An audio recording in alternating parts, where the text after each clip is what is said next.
Napansin mo ba? Kung ano yung mga lumalabas sa bibig mo, yun ang nangyayari sa buhay mo. Pag lagi mong sinasabi wala kang pag-asa, wala ka talagang pag-asa.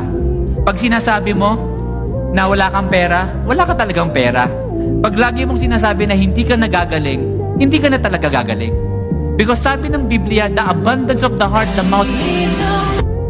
And I want you to know, hindi yun ang design natin. Kasi minsan, nakakalimutan natin yung identity natin, di ba? Ipapaalala ko lang kung sino ka. Anak ka ng Panginoon at malaki ang plano niya sa'yo. At ang gusto niya ay ikaw ay lumaban. So I want to pray for you as I end.